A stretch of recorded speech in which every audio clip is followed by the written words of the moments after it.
Hey everybody, it is Lacey with the Content Direction Agency, and this is your weekly content debrief. 15 minutes of actionable content marketing information that you can put to work in your business today. And this week I want to talk about something that's a little bit vulnerable for me, and I have to say first off that this topic was not in my editorial calendar, so I feel like I have to confess that because, I beat the drum of having a plan and having a strategy, having an editorial calendar so much that when I go off book, I feel like I have to, I have to confess to you guys that it happened. But I felt really compelled this week to do a more personal post, a more personal topic. And I'll link to the post in the comments below this when I'm done. But first of all, if you're here, if you're watching live, or if you're watching in the replay, please give me a like or a heart or say hello. Let me know that you're here. That helps the Facebook algorithm realize that it's good content and that it's should be shown to more people. So it's actually really helpful for you guys to give me a little wave or a little like or a little happy, funny GIF in the comment section because it does help people see more of the Facebook video. It helps game the algorithm a little bit in the best way possible. So if you could just give me a like or say hi, that's always helpful. But so today what I want to talk about is something that's been going on in my business, and it's one of those things where you know how when you hear a new word or you hear a new song on the radio that you just love, all of a sudden it's like everywhere. You start hearing everybody saying the word or you start hearing the song everywhere you go. Well, it was the same sort of thing. I was having this sort of moment in my business, and as soon as I kind of identified what I thought the problem was, I started noticing other people having the problem everywhere I went and, kind of going through the same struggles. And so I thought it was valuable to talk about because it's something we don't talk about a lot. And what it is that, I'll have to set it up with the story first. So last week I was having a chat with my accountant, whom I adore. She's very smart, and she's also the kind of person that you definitely can ask smart questions of and to help me make decisions about the business from a financial perspective, right? So she kind of acts a little bit as my CFO as well as my accountant. And I was talking to her about an investment I wanted to make in my business and what she thought of the idea from a financial perspective. And she's like, well, let's go look at our numbers. And so we're looking at the numbers. And one of the things we started talking about was she said, you don't really spend a lot of money on marketing. And I said, well, if I could figure out where to spend money on marketing, I would throw money at it because one challenge that I've had in my business is being able to find a consistent stream of leads beyond just referrals. So we get close to 70% of our business through referrals, which is amazing and awesome. And I think that says a lot about the kind of business and the kind of relationships we have. But it's also difficult to predict. It's difficult to get more of. I can always send out emails asking for referrals, but you can only do that so many times, right? So it's not the kind of marketing activity that I can just crank up when we need more business or dial back when we don't, right? I'm a little more at the mercy of other people, which is, again, I love getting referrals, but I would like a little more consistency. And so I was telling my accountant, if I could find that thing that would create that marketing funnel for me that I could consistently rely on to deliver great leads, I would throw money at it, right? I think you probably may recognize that problem if you're a business owner. Like, can I get an amen there? But the problem is I haven't found that thing yet. So what she said to me was, well, do you have a good description of your ideal customer? Have you ever written that out? She said, do you know where your ideal customer hangs out? Have you thought about what their real pain points are and how you really solve those problems? And I admit that I was sitting on the Zoom call going, smiling, but feeling like, yeah, I'm a marketing expert. This is what I do. Yes, I have done all those things a million times. I got started feeling really defensive about it. And what I realized after I, calmed down a little bit, wasn't feeling so defensive anymore, was that there was actually that defensive was coming from a place of I should know how to do this. I am a marketing expert. I help people with their funnels. I should be able to develop my own funnel the way, all that kind of stuff, all those shoulds. And what I really realized was that she was right. I needed to kind of go back to marketing basics and make sure that nothing had changed. I needed to go back to my customer avatar. Is it still the same as the last time I did that exercise? I needed to go back to, interviews and testimonials I have and say, what are the pain points? And am I using the exact same words that my customers are using? And all those things are super duper basic, right?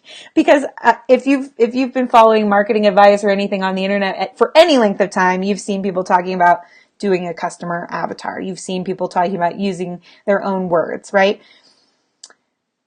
I think I was resistant to going back to those things because it's like, I've been in business for 7 years. I am objectively a pretty successful small business.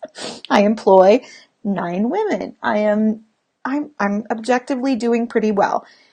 And I need to go back to those basics. And the other thing I said that I started noticing this everywhere. And it's true because I'm part of a mastermind for a program I'm taking. And I noticed that a lot of the women, when they were in the hot seat, were coming to us with very different problems. They have very different businesses. They're at very different stages of business. We have people who are not even officially started in business yet, selling anything, all the way through to people like me and people who've been in business even longer than I have. And what was fascinating was every question that they seemed to bring to their hot seat, the answers were very often to go back to basics. Who is your ideal customer? What is their pain point? How are you solving that pain point in a unique and different way? And it really drove home for me the fact that no matter where you are in business, you have to sometimes go back to basics. You have to sometimes do those exercises again because business is fluid. Just like life, it's changing all the time.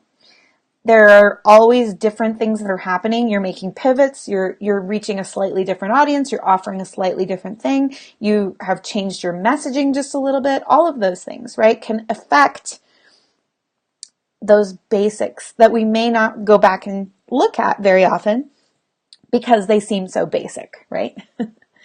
And I think there's a lot of shame wrapped up in when an established business owner is having struggles because something has shifted, because something has changed. There's a lot of imposter complex that comes up, at least for me, and at least for the women I've been talking to over the last few weeks.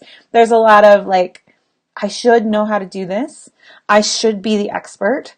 Everybody else knows how to do this. Everybody else is fine. I shouldn't even bring it up. I shouldn't even ask for help because then people will know that I've just been faking it all this time, right? P.S. Those are all thoughts that I've had in the last week or so. And they're not very helpful thoughts, right? They're not actually going to help me move forward. They're not actually going to solve my problem. So instead, I needed to figure out what was going to solve, what was going to solve my problem. And the answer was go back to basics and do the damn work. Hashtag do the damn work. If you've been following me for a while, you may remember that from a couple of years ago. It became a hashtag in my community after I posted a blog post about tripling my email list, and that the biggest thing I did was just do the damn work, do the work that I knew would contribute to growing my list. And that's where we are again. It's a lesson. Apparently I needed to learn. I'm pounding on the table. I needed to learn again. I need to go back and do the basics. Go back to the basics. Go back to the things that I know work, and double check myself before I wreck myself. If you're wondering what this has to do with content marketing, basically it's that you have to understand all of these questions before blogging, before videos, before emails can work, right? We can be blogging all day long, but if we're speaking to the wrong customer, if we're not speaking in words they use to describe their problem, if we're not explaining well how our solution solves their problem, it's not going to work. So we have to really go back to basics when we are struggling with content marketing problems, just like with any other problem in our business. And I wanted to throw this out there because my gut tells me that there may be a few of you out there who are struggling with something similar, who, things are not working the way they used to. Things that used to work aren't getting the same results. I've seen this across the board, both anecdotally and with our own clients, that people aren't getting the same conversion rates they used to. Webinars aren't converting the same. They're not getting the same conversion rates on ads.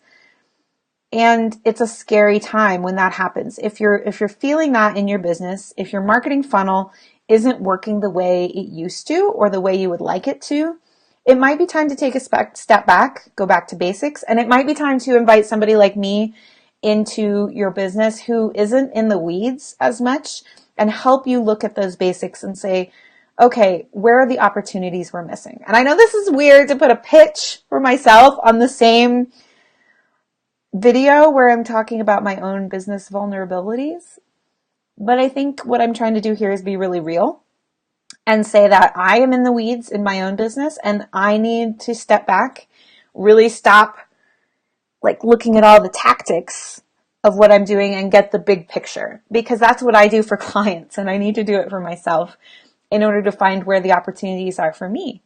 And I think that whether you work for me, or with somebody else, hiring an expert to get that outside opinion, to discover where you may need to pivot, where you may need to change up what you're doing, discover the things that you can't see because you're too close to it, can be super valuable. But the other point I want to make is that if you're feeling this in your own business, if you're feeling like I should know how to set up my own blog, I've been blogging for 8 years, 10 years, I should know how to convert people to buy my thing. I've been writing my own email newsletter for 8 years. I should know how to get more people on it, and I should know how to convert those people to sales. If there are any of those shoulds are coming up in your life and your business, that should be a major red flag to you. I had a great therapist once that told me that anytime you're saying should inside your head, should is somebody else talking. And that's been really helpful for me. But if you're hearing those shoulds in your head, it might be time to step back. It might be time to go back to basics, and it might be time to get an outside opinion, get a second opinion, somebody who can help see your business from 30,000 feet where you can't because you are in it every single day. So yeah, that's my big vulnerable share for this week, is that I'm been struggling with this. And so my big goal for myself going into Q2 of the year is to go back to basics. Do those things I know I should do. I know I can do. No more shoulds. I know I can do to get clarity, and then do the damn work. Get back to business. Get back to working on the things that are basic, that are fundamental, and that will get me the results I need, because that's the only way to move forward. So as I said, this is kind of a vulnerable topic, kind of a vulnerable blog post for me this week. I will leave a link to it in the comments. I'm not hiding it. And I just encourage you, if you got this far watching this video, if it resonated with you at all, please give me a like or leave me a comment and let me know if you're kind of going through the same thing in any way, if you're feeling it, if you're seeing it in other places on the corners of the internet. Because I sure am. It seems like there's something in the water right now. I know Mercury's in retrograde, so maybe that has something to do with it. Not really sure. And if you feel like it could help you get some clarity to have a conversation, please reach out to me. You can send me a private message on Facebook. You can go to my website at lacyboggs.com/undercover and learn how to work with us. But that's really what we do best, is help people get back to basics, determine their marketing message, and come up with a strategy for content marketing that's actually going to move the needle. So if you have enjoyed this video, I have enjoyed talking to you today. I would very much love it if you would leave a like or a comment below so that more people can see it. Or, it would be really awesome if you would share it with your audience as well. And that's it for me this week. I came in under 15 minutes this week, just barely. And I will see you next week on Tuesday at noon Mountain Time, which is 11 a.m. Pacific, 2 p.m. Eastern. Same bat time, same bat channel for more actionable content marketing information you can use today. See you next week. Bye.